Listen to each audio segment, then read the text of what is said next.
Alrighty, well, how's everybody doing today? It's another lovely Friday here in Albuquerque, New Mexico. I am joined by a guest on the other side of the country, the one and only David Japanga, and he is here streaming in from North Carolina, Charlotte, North Carolina, right, David? That's right. All That's right. right, Calling in excellent, Charlotte today. excellent, excellent. Well, look, man, it's pleasure. It's a pleasure having you. Like I said, I definitely liked hearing about what you guys are doing out over there on the East Coast. And yeah, man, go ahead and introduce yourself. Tell us a little bit what you do. Yeah. So my name's David Japanga. I'm 31 years old. Uh, my profession is a cotton spinner. I work for a major cotton spinner here in the southeast of the United States, and I organize around mutual aid, wellness supplies, and kind of community building for the Charlotte Tent City, which is a houseless encampment that has kind of exponentially grown since March, since the start of the COVID crisis that we're going through. We're experiencing a drastic spike in houselessness with this economic and health crisis. Man, no, so that's actually it's unfortunate, right? It's unfortunate that we're seeing more of that. But let me ask, David. So, what kind of motivated you to get into this? This is a very interesting thing, and it's very relevant. So, yeah, would you mind sharing a little bit about that? So you read the news, I read the news, I heard the articles, on local radio talking about the impact, and often the language is shrouded in kind of this economic impact, gross domestic product, whatever, economies are shut down. But what I witnessed in my city was that those numbers were just numbers, and there was a real lived experience. There were so many stories, so many lives that were impacted by this, that you could see, you could see the need. You have hundreds of tents that sprung up in an area where we used to have 20. So, we used to have 40. Is that twice the homeless numbers? We don't know right now. The Mm. most recent I have are years old from whitehouse.gov that puts United States homeless at 500,000. I know in Charlotte it's more now. I know it's more now. And what motivated me to get involved was just witnessing the conditions that so many of my fellow Charlotteans were living in. No shelter, no running water, no plumbing, no electricity. Couldn't ignore that. I couldn't look past that. I could not get involved. Yeah, definitely, man, definitely. I'll kind of, and I'll definitely let you share about what the situation is like, on the ground in Charlotte.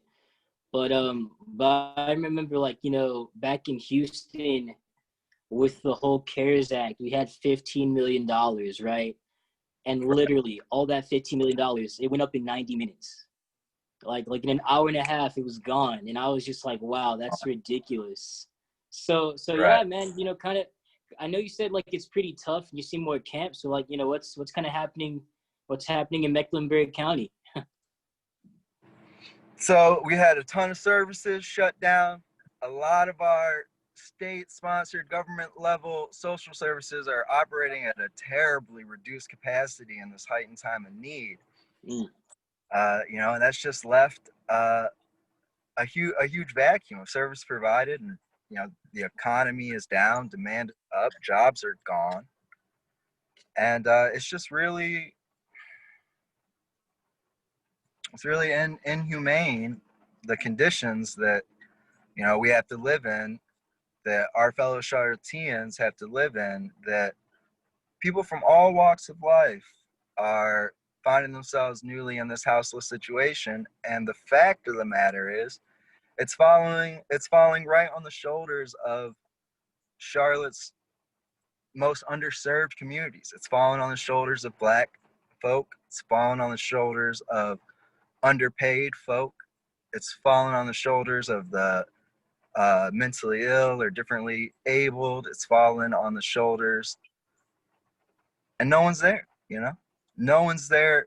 No one there is there to help except for a very small amount of very empowering, very inspiring good Samaritans, I'll call them, volunteers. We have some nonprofits who are a little more organized, who are there every day, every week. That's all we have. And without that, the situation would be, you know, much worse, much, much worse. But we're barely hanging on as it is. I see. Yeah. And it's real interesting, man. You think like during times like this, you'd want to see the community come more together. But let me ask, when you guys kind of serve folks, right? Do they say like, hey, I'm kind of out here because I've lost my job, or I'm out here because the rent's gone up, or is it, what are kind of the things that spur people as to wind up homeless in your area? A lot of it has to do with the increasing house cost of housing. Mm. Cost of housing in Charlotte-Mecklenburg County is out of control. What is it average? I'm on a couple. I just found housing off market, and I found a one bedroom, shared kitchen, shared bathroom with friends of friends, and that's $600. That's the buddy price. I was Mm. on some middle tier forums that are kind of like invite only apartments for rent, and you could get a studio apartment, 0 bedrooms, living room, efficiency kitchen. You're talking 700, 800. Now your income's got to be triple that, so you're talking $2,000 a month income. Like, I work 40 hours a week. Like, I'm blessed. I don't make the minimum wage of 7.25, 7.50 an hour down here in the South. Right. And I didn't have access to the traditional housing market. So the cost of housing is through the roof. I saw apartments listed $2,400, $3,600 a month. Now, who the heck is moving into those? I don't know. But I read the articles. We're short 31,000 affordable housing units in Charlotte-Mecklenburg County. I mean, yeah, dude, it's crazy because there's folks who they just need a place to stay, right? You kind of grow up thinking that, hey, the whole point of getting a job is to get the income, get the money, and then be able to afford these things. But I see it as like a barrier. It's a very serious barrier to folks who are trying to get a leg up. How am I going to tell you that you need to triple what you're bringing in order to pay a rent? That's right. So it's really ridiculous. And that's not even talking about credit. That's just talking about upfront money. But tell me a little about more of the group that you represent. Tell me a little bit more about North Carolina Mutual Aid and kind of the folks that you work with.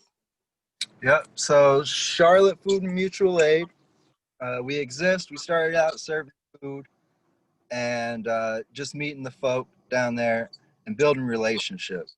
One of our main focuses is community building. Hmm. So we learned that a lot of like-minded people who we hadn't met yet and didn't know were focused on food. And I got to give it up to Charlotteans. They are providing food regularly to the the those most in need. Hmm. The unfortunate aspect is the government. I don't know. They're not showing up. They're not doing. I guess they got a SNAP food stamp program. I'm sure many people are on it. It's a food desert where we are near downtown. We're near the downtown area. The nearest place to get grub is like 7-Eleven. You're not going to get great food down there. Still about a half-mile walk. But the people had come together and are providing a lot of food. So we have kind of started to expand our outlook onto what kind of services we can provide. We're training to be more efficient at helping people sign up for any kind of state services, SSI, SSD, food stamps, Medicare, ID. The DMV is packed, the hours are less. It's really hard for people to get simple things like identification right now. So we're training to help people plug into whatever services are left that aren't being gutted, that aren't underfunded, that still have their doors open. And in the meantime, being an artist myself, I was attracted to other artists, and we are doing a social program where we show up every week. We have pen, paper, markers, canvases, paintbrushes. We usually bring a little refreshments, some food, some water, light snacks at least. Um, and we just draw it out. We draw it out for a couple hours. We talk about what's going on. Um, it's kind of our main project right now.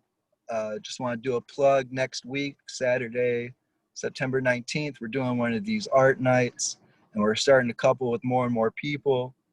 And we're doing a sock, underwear, and blanket drive kind of couple with this. So we're just distributing any kind of wellness supplies we can, initiating our own projects with leaders in the community. In this case, it happens to be artists right now today, and trying to get people their paperwork in order. You know, it's a cyclone of paperwork, meetings and phone calls. There's a great digital divide that's hampering most houseless people from getting the services they need. They can't get online. They ain't got no minutes on their phone. Phones are very expensive. So Right. there's a lot of barriers, and we're just trying to be what do they call that? An access point. So people who aren't familiar or just learning about what's going on down there have a safe time to come down there, get the vibe of the camp, get introduced, bring some fresh fruit, bring some water, bring some sleeping bags, some tents, and we get those out to the people. We know who needs them. We have those conversations 2-3 times a week, and that's what CFAMA is all about. Man, well, no, it sounds like you guys are doing some real powerful work, man, especially, getting directly involved with the folks who need it, man. So, kudos. But let me ask, you mentioned that you guys do like an art night. A lot of folks, when they think like resources, they think like, food and, other things, but they don't think like the artistic aspect. You want to like talk a little bit about that? Like, how was the first art night? Yeah, it's I don't want to know if, I don't want to say it's art therapy or what, but it gets your mind off things for a while. It helps express each artist, everyone who picks up a pen, they get to kind of express themselves, and helps deal with some of that emotion that's going on, some of the struggle. And it allows people to tell their story, even if they're writing poetry or doing freestyle verses or painting a canvas. In between too, we're talking, we're telling our stories, we're learning about each other. We're doing an assessment every time we talk to someone. We're doing an assessment of needs. And I there's there's a real lack of care. There's a real lack of care. It's hard to say what's at the root of that. That a lot of these people, their households that they grew up in were fractured. You know, prison industrial complex and policing has a lot to do with that. So I'm gonna call, in this current society, this feminine work of home building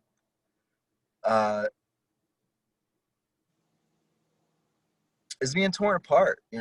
It's being torn apart, and there's no surplus of care. There's no surplus of care. Big brothers and are helping out little brothers. It's falling on less and less people, and it's a big problem. So something as simple as having a talk. People are like, "Oh, I only got $5. What's that gonna help?" Like, well, do you have 5 minutes to talk to someone to let them know you hear them, care about them, you can empathize with what they're going through? This is kind of helps with this lack of care, that traditionally falls on women in our organization. And what I see on the ground at Tent City is that the majority of organizers are women. A lot of great men out there, hats off to them, respect. A lot of, we get financial donations at Venmo, at CLT Food and Mutual Aid, at Cash App, same place, CLT Food and Mutual Aid. And our donors are most often women. So I don't know what's going on down there, but there's not enough care. This structure of society that's putting housing prices first, it's putting landlords' profits first, that is removing men from their families and putting them in prison. Like the war, just search the war on drugs. This is causing the housing crisis. This is causing homelessness. And many, many, many people are getting filthy rich. And many, many, many more are bearing the brunt of that greed. So individually, collectively, I believe we have a moral calling to address this issue. And it needs to start, that first time you give someone $1 and have a conversation, but it needs to get up to the top. It needs to get up to the mayor. Where's the mayor at? Where's the housing authority? Like, the priorities are out of whack and people are really suffering. Yeah, man. I definitely think you're right. I was talking with somebody. We had like the BLM, the Black Lives Matter protests and everything. You saw like I know we're gonna take a little bit further, to the White House real quick, but you saw them have like these whole operations. These federal teams, dedicated to that. But when it comes to like the homeless, or when it comes to things like that, we don't have that targeted approach, right? I know here in Albuquerque, the police department, they got another $10 million appropriation. But there was nothing for the homeless, man. Nothing, nobody, like you said, being that outlet, being that avenue. No, But let me ask, yeah, oh the no, police go ahead. are overfunded. They get $200 million something budget compared to a $20 million housing budget, and you cannot call the police and ask for shelter. You got to call 211. I don't know how funded they are, but I tried calling them on behalf of someone in need today, and their phones were flooded. No one was available. Got to get online. So what did you want to ask? Yeah, what I was gonna say is this, man. When it comes to like the lens that you introduced of like having more female engagement, having more women show up to things, what do you think men need to do to kind of like be a greater part of that, man? They, we got to open up. I think men got to open up emotionally. We got to open our time up. We got to open our hearts up. We got to connect to people. We got to get off this every man is an island idea. We got to get off this idea that housework is only for women. That the housework and stewardship of the land really, is only for women. That taking care of your neighbors, doing a bake sale, these kind of things are only for women. That we need to do more than just resources. Especially if men are going to be overrepresented in government. And this goes for gender, race, and class. Men, like white privileged folk, need to show up. Like, the majority of the houseless that I interact with are grossly, disproportionately native Black Charlotteans. Same with our donors. A lot of African Americans, a lot of Black folk are our donors, and we know that there's an economic system that underpays Black workers. So Yeah, most definitely. I think they need to step up, men. Uh, people with secure housing, people with secure incomes, white folk, the business community. We have very few business partners. We're gaining slowly. Like, we need to step up and take care of the most vulnerable in society. We need to take care of people who the mental health service is failing, the health services are failing, the social services are failing, the housing services are failing, and we need to make that a priority. That's what needs to happen. Mm. Enough already. Definitely.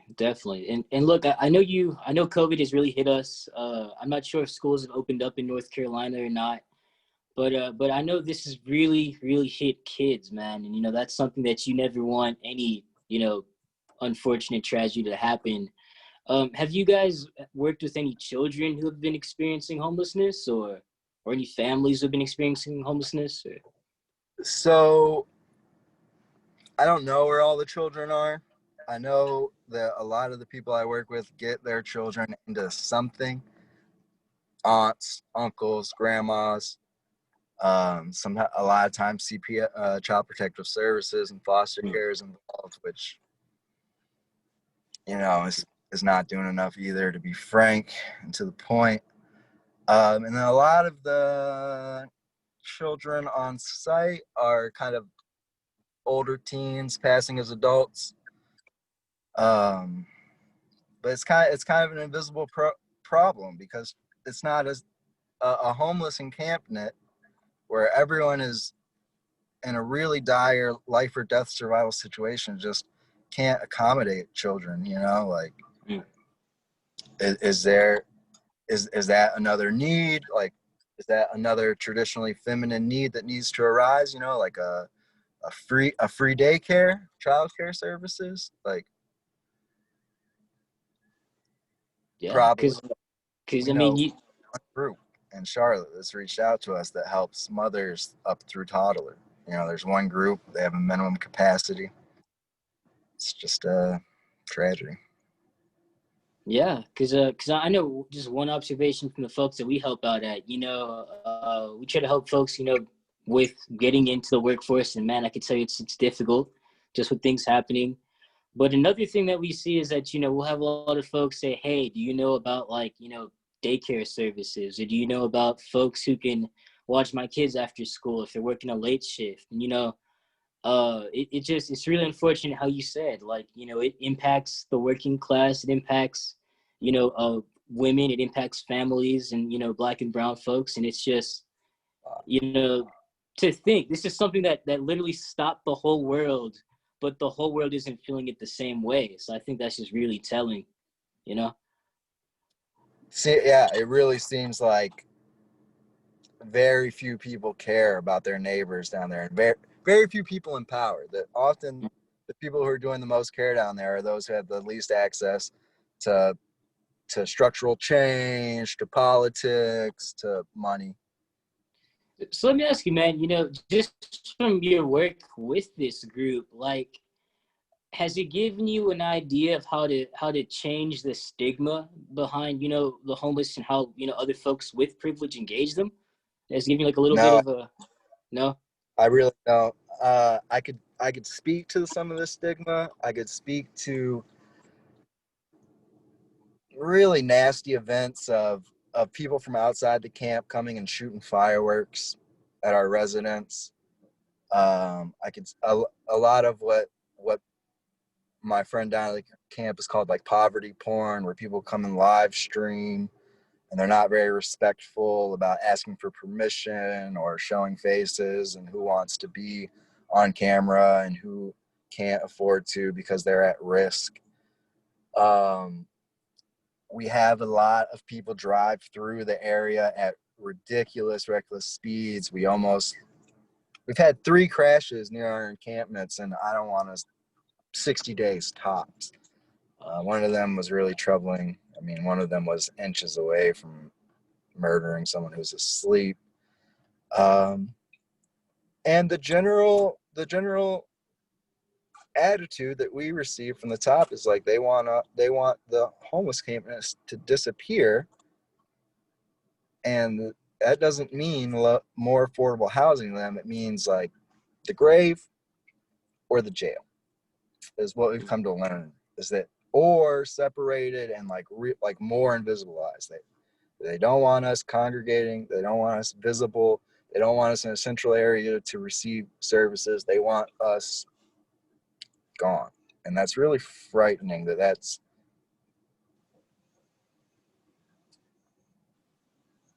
Yeah, I that's what mean, it's heinous. It's heinous, man. It's heinous. You know, from an outside observer looking in, you would say like, you know, it's almost like a final solution. You know, you can't live in the community, you can't be a part of the community, and they don't even want to help you. You know, like you said, the only solution is leave or die, and that's unfortunate. But look, man, you know, I definitely want to be cognizant of your time. So I know you said you had to head to work. So I guess we'll end up and wrap up our segment on these two questions. You know, you're a guy who's really seemed to have some perspective on this. And, you know, what do you think are some of the solutions, right? Because, of course, November is coming up and, you know, we have that to look forward to. But, you know, we've talked about things like UBI. We've talked about things like, you know, DVDs and expanding, you know, I was like, from your perspective, what do you think the solution is? I want to see a universal basic income. I want to see affordable housing. I want to see more free housing. I want to see more social programs. I want to see the wealth gap shrink. I want to see a real standard of living for everyone Mm. at at by any means, food, water, shelter. I will refuse to believe that this is the best country on earth if we're going to leave no less than 500,000 people without housing. You know, healthcare needs to get out of this for-profit debt bondage ridiculous scenario that we're in. We need affordable healthcare, free healthcare. We need education is a serious issue right now. I feel so bad. You know, I feel so much for the principals, administrators, school teachers who are educating another kind of feminine role. They're underpaid and they're going through a crisis right now, and they don't have enough help either. We need a total transformation. You know, we need a total transformation. This wealth, this American wealth, needs to get out of the mansions and onto the streets. It needs to get to those in need by somehow. Definitely, definitely. And you know, I also think, you know, we could use a human revolution, you know, not just one on economics, but a human revolution. You know, let's not just see things as being feminist. Let's just see things from a more human aspect, you know? Care, you know, it's we got to take care of each other, you know, as we see these systems get stressed and we end up in yet another crisis situation year after year. There's another crisis. These, you know, we get the least advantage of us gets thrown to the wolves, and we got to stop that in its tracks somehow. And let me ask, you know, I know this is unique to Charlotte, but what do you want to see more from like you guys as politicians? You know, I know you said there's been a lot of a roadblock, but what do you guys want to see? I want to see better funding. I want to see better funding for these programs. If someone needs a program and I Google search the Charlotte Mecklenburg program for mental health, I want to be able to get someone in the door, because right now we those services aren't working. I want to see them fix their social services. I want to see them fund them. I want to see the governance of Charlotte, the governance in North Carolina, and the governance in the United States take care of the houseless, take care of the unemployed, take care of the widowed, take care of its people. Mm. Well said, David.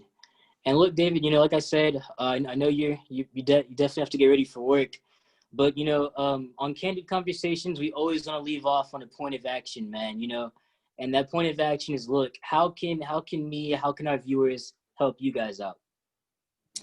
So we're on Instagram at CLT Food and Mutual Aid. We're on Venmo. We're on Cash App. Uh, Vote, you know, go out there and vote for the most progressive candidates you can. Have these conversations. organize a drive in your local community. Not everyone we're talking to today is out in Charlotte. Wherever you are, organize a soup drive, a blanket drive. It's getting colder everywhere.